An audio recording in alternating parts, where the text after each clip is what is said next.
Bismillah. Assalamualaikum warahmatullahi taala wabarakatuh. Ya Nabi, salam alaika. Ya Rasul, salam alaika. Ya Habib, salam alaika. Salawatullah alaika. Allahumma sholli ala Sayyidina Muhammad. Alhamdulillahirabbil alamin. Wassalatu wassalamu ala asrafil anbiya'i wal mursalin wa ala alihi wa sahbihi ajmain, amma ba'du. Hadirin para subscriber dan sahabat-sahabat Wajaber dimanapun kalian berada, alhamdulillah wa syukurillah, di bulan Ramadan ini, di sini hari yang keempat Wajaber jalani, insya Allah Wajaber diberikan kekuatan dan berkat doa-doa kalian semua, Wajaber insya Allah bisa melaksanakan, menjalankan puasa hingga akhir Ramadan. Di sini Wajaber ingin sekedar bercerita, yang mana sudah jelaslah di dalam Wajaber menghadapi bulan Ramadan ini, karena sebelum Wajaber bertobat, di mana perjalanan Wajaber selalu bergelimang dengan dosa, dunia hitam, kadang pembunuhan, dan berbuat zolim terhadap orang banyak. Ya mungkin Wajaber merenung, mengapa selama ini yang pada dasarnya Wajaber sebenarnya ada didikan secara agama, dan sempat pernah juga di pesantren meskipun sebentar. Tapi mengapa perjalanan Wajaber malah berbalik dan jauh daripada yang namanya ajaran agama. Sehingga Wajaber semalam di dalam setelah tarawih tadarus dan tidur sebentar, dan jam setengah 2 Wajaber bangun dan melaksanakan sholat sunnah taubat, lantas melaksanakan sholat tahajud, dilanjut dengan sholat witir, lalu Wajaber pun melakukan zikir. Di saat itu Wajaber dihadirkan kembali, didatangkan kembali sesosok kiai jubah putih dari yang sudah hadir kepada Wajaber, sosok daripada 9 ini. Tapi Wajaber tidak boleh bercerita ini menyebutkan namanya, jadi hanya bercerita bahwa berpesan. Sehingga Wajaber ini bertanya, karena Wajaber ini saat sekarang merasa tidak punya kepercayaan diri. Karena Wajaber banyak sekali kekurangan-kekurangan yang di dalam Wajaber. Wajaber merasa takut salah jalan lagi. Karena apa yang Wajaber alami sekarang ini seperti bingung. Apa yang harus Wajaber jalankan? Takut serba salah lah. Apakah benar-benar apa perjalanan Wajaber ini diterima taubatnya atau tidak? Sehingga Syekh jubah putih ini pun memberi kiasan bahwasannya, Ngger, kau tidak usah berkecil hati, lakukanlah apa yang terbaik, apa yang diperintahkan oleh Allah. Selanjutnya serahkan kepada Dia. Tapi Wajaber berkata lagi, tapi bagaimana memotivasi biar Wajaber yakin semangat? Tolong beri penjelasan. Syekh jubah putih lantas bercerita. Dia mengisahkan bahwasannya bercerita memberi petunjuk melalui cerita dongeng.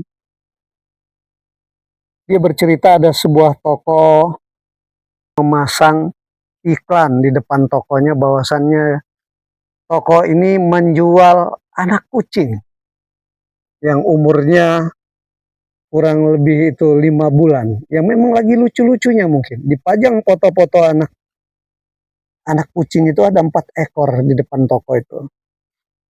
Lantas Syekh Jubah Putih bercerita, dia melihat ada anak, kita sebut sajalah namanya mungkin si Robi itulah ya. Anak Robi ini melihat umur 15 tahun, anak Robi ini melihat iklan di depan pintu dengan foto-foto anak kucing itu, dia merasa tertarik. Lantas dia masuk ke dalam toko dan disambut sama tuan pemilik toko. "Ya, nak, ada yang bisa saya bantu?" kata pemilik toko. Tuan Syekh bercerita seperti itu, Syekh Jubah Putih ini. "Ya, saya melihat di depan ada iklan jual kucing. Itu boleh saya lihat?" kata anak Robi yang umur 15 tahun. "Oh, baiklah, mari ikut saya." Ditunjukkannya di dekat gedung, lantas dia buka, tuan itu membuka kandang kucing itu. Ternyata masih bersama induknya. Ketika dipanggil sama tuannya, mendekat induk kucing tadi dan diiringi oleh anak kucing 4 ekor tadi. Tapi anak muda yang umur 15 tahun si Robi tadi, dia melihat anak yang keempat itu, dia lihat di belakang agak terseok jalannya. Berpincang-pincang lah seperti itu. Lantas dia bertanya kepada pemilik kucing itu, "Wahai bapak, itu kenapa anak kucing itu jalannya agak miring, terpincang belakang?" "Oh iya, itu nak, yang anak yang kucing di belakang itu cacat." "Oh iya, terus bagaimana pak? Apakah itu dijual juga?" kata dia. "Ya tidak usah lah," kata, "tidak usah dibayarin itu karena itu bakalan cacat permanen sampai selamanya, dia tidak akan sembuh." "Oh begitu pak ya?" Dia tatap anak kucing itu, lantas dia ambil anak kucing yang cacat tadi, dielusnya dengan penuh kasih sayang. Lantas anak itu menaruh anak kucing tadi, lantas dia merogoh uang di dalam kantong.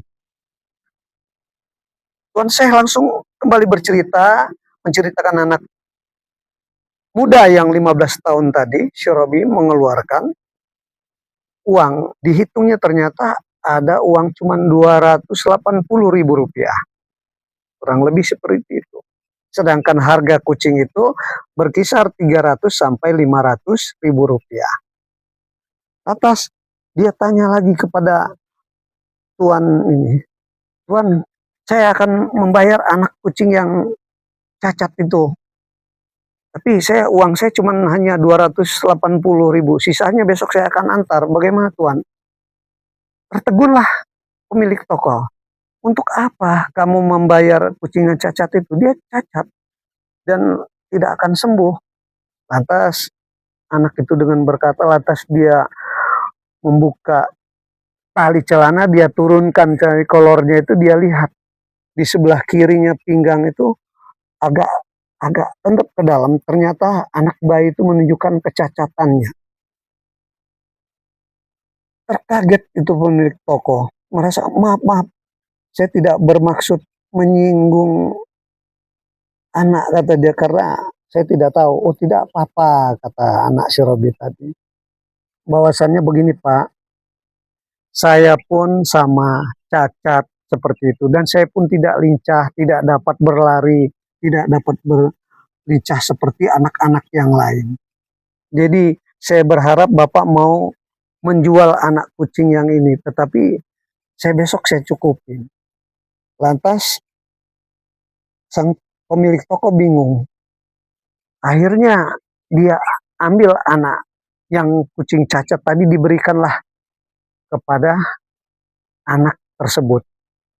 Ketika dia serahkan uang itu, Dia cuman hanya mengambil selembar saja, sudah silahkan bawa.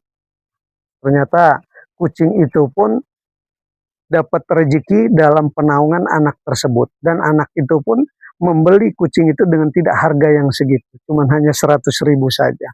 Ternyata rezekinya pun ada. Baik rezeki si kucing, baik si rezeki yang anak itu tadi. Jadi dapat kita simpulkan ceritanya, itibar kembali bahwa Tuhan saya berceritakannya. Bahwasannya, jangan kau berkecil hati, Wak Jaber. Bahwasannya kekuranganmu itu pun adalah anugerah. Kekurangan yang ada dirimu pun itu adalah yang mungkin didambakan oleh orang lain. Jadi kau harus banyak bersyukur dengan apa-apa yang ada di dalam dirimu dengan kekuranganmu. Karena Allah tidak menciptakan semua yang sempurna. Meskipun pada para manusia makhluk-makhluk itu menginginkan yang namanya kesempurnaan. Tetapi Allah punya berkehendak. Maka Tuan Syekh tadi pun berkata, la in syakartum la azidannakum, la in kafartum inna azabi lasadid. Bahwasannya bersyukurlah atas apa-apa nikmat yang ada pada dirimu. Bersyukurlah apa-apa yang telah diberikan kepadamu, maka akan Allah tambah. Maka akan Allah tambah, tetapi bersyukur bukan dengan ucapan, tetapi dengan gigih semangat terus beraktivitas, dengan selalu menggantungkan kepada maksud dan niat kepada Allah. Dan barang siapa yang ingkar, tidak bersyukur, maka tunggulah azab. Pasti siksaan apapun akan hadir. Seperti itulah yang Wak Jaber rasakan selama ini. Wak Jaber dapat segala-galanya, dapat harta, dapat kemuliaan menurut Wak Jaber. Tetapi dalam sekejap Allah angkat hanya dengan kelemahan Wak Jaber sekecil itu pun. Alhamdulillah. Jadi Wak Jaber merenungi lagi. Ya. Apapun yang namanya menurut kita kekurangan, ujian, cobaan, itu pasti Allah kasih jalan keluar. Dan pasti Allah mampukan kita untuk menjalani melalui daripada cobaan dan ujian itu. La yukallifullahu nafsan illa usaha. Allah memberi ujian kepada kita sesuai kemampuan dan pasti itu kita mampu. Jadi bahwasannya beberapa hari ini sekelumit cerita Wak Jaber semalam itu tersentuh. Sehingga ini menjelang agak siang ini baru berkitar jam 9 ya. Ini suasana panas karena memang habis hujan deras semalam. Jadi harapannya mohon doanya karena Wak Jaber kemungkinan untuk beberapa saat ini ingin menuju ke pulau seberang, Pulau Jawa tepatnya. Ingin menjumpai beberapa guru-guru juga yang di sana, yang mudah-mudahan Wak Jaber bisa melakukan di sana. Dan mohon doanya. Terima kasih. Assalamualaikum warahmatullahi taala wabarakatuh.